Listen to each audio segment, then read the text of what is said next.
This is SME on Point. My name is Setho. Good afternoon. As an entrepreneur, networking with other entrepreneurs is an important part of your business too.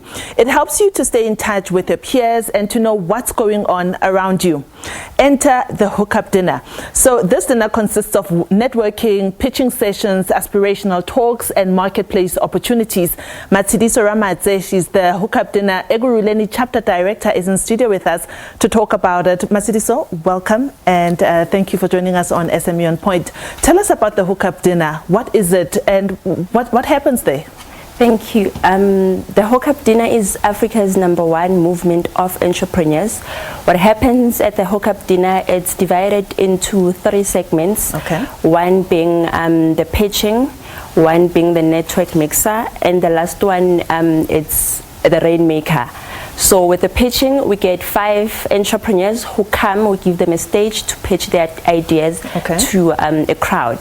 And then the second segment, which is the networking mixer, you get to network with like-minded entrepreneurs. So we divide them into groups of 10 in the room. You don't speak to the person you came with. You just find other entrepreneurs, what they do, and you exchange business cards. There's a lot of businesses that have been hooked up in those sessions. Just yesterday, a girl drove from Secunda to come and deliver Jojo tanks for one of the entrepreneurs in Ekurhuleni who won in July. Okay. And then the last segment of the Hookup dinner, that's where we call industry specialists, your corporates, your government, to come and talk about the opportunities that are there for entrepreneurs. Yeah. So when you become an entrepreneur, one thing you really notice is that there are a lot of these networking sessions, right?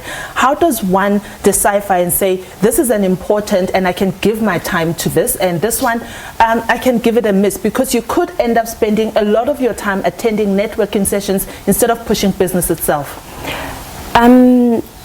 Looking at my experience with networking events, I always go for, we are tired of talk shops. Most of these networking events are just talk shops. So you must look at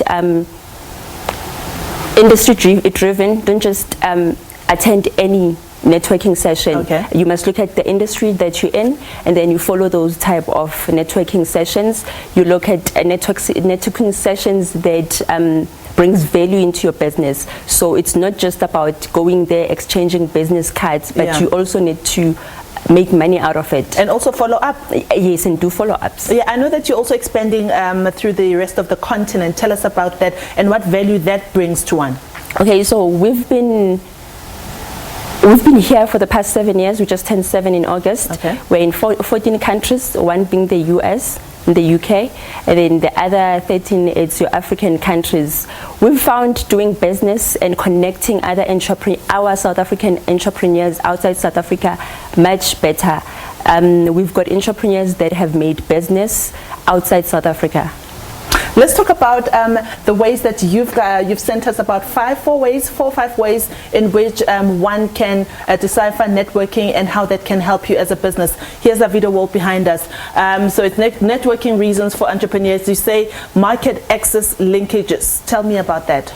Okay, so with market access linkages is we as the Hookup dinner bring a corporate and then we plug them into an entrepreneur. So one of the side business that we do as part of the Hookup dinner is we train people. Okay. So we will get an entrepreneur or an idea, then we train you, make you ready, and then we plug you to a corporate. Okay. Access to funding for purchase orders and short-term contracts. Okay. We also have another division which is called the People's Fund, where we fund POs. Okay. So you get a PO from your government or from your corporate, you don't have money to deliver, well, then we take you through a diligence process and then if you qualify, we fund your purchase order, which is of 6%. course you're supposed to return or pay back. Refund. Yes, you pay it back with 6% interest. Only 6%. Yes. And you also say that they teach how to pitch your business and also give you a platform. Yes. So with our Hookup dinners, the day before the actual dinner, we run a process where we call out pitches, and then we take them through training. We train you on how to pitch, and then we pick the 5 that's going to come and pitch. And finally, networking opportunities. Obviously, this is what the Hookup dinner is about. This is now the dinner itself. We have another one happening next week in Ekurhuleni at the Jimiston Theatre. Yes, and then it's the topic this month. It's musicpreneurs. So we're looking into the business of music. Oh, that's beautiful. Matshidiso Ramatse, thank you very much for making time to speak to us. You've really shared a valuable insight about the Hookup dinner. That is Matshidiso Ramatse. She is with the Hookup dinner, and she says that the next one is going to be in Ekurhuleni. So if you have an interest in music and you are a musicpreneur, perhaps that is the place to go. So our featured business of the week today is Unwrapped, a health-conscious takeaway joint based in Braamfontein, Johannesburg. This eatery sells wraps, smoothies and salads, and is determined to help customers appreciate healthy and affordable meals. My camera colleague Thabiso Paatjie and myself visited Unwrapped to see what they are all about, and this is their story. Jabu Mdluli and his business partner Thabiso are taking the health food cafe and juice bar market by storm. Together they own Unwrapped in Braamfontein, selling healthy takeaways. Consumers are constantly looking for a quick meal that will not break the bank nor add the extra calories.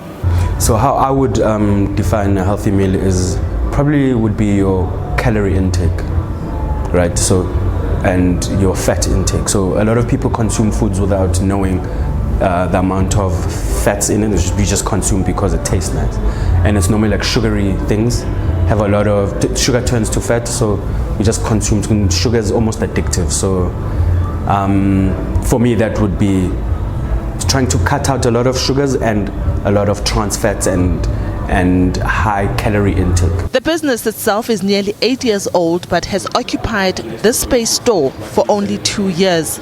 Mdluli says running the business has its ups and downs, but it's their approach and thinking towards it that seems to set them apart. Trying to focus more on not actually making money, if that makes sense. I know it's contradictory because I'm an entrepreneur in this business, but creating something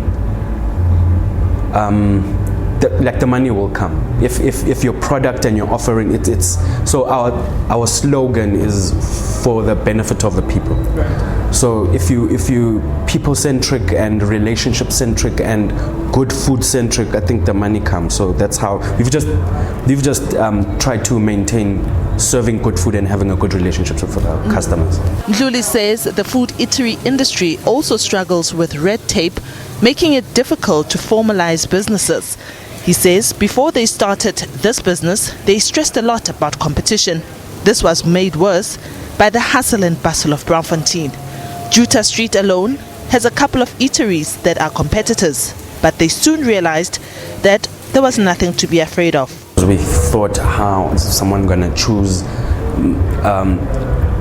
my food to eat over someone else's, or is someone going to walk up to elsewhere to try and get something to eat? But once we opened, we realized that there is no competition. It's just like, how many places do you know that serve burgers? Bajillions, right?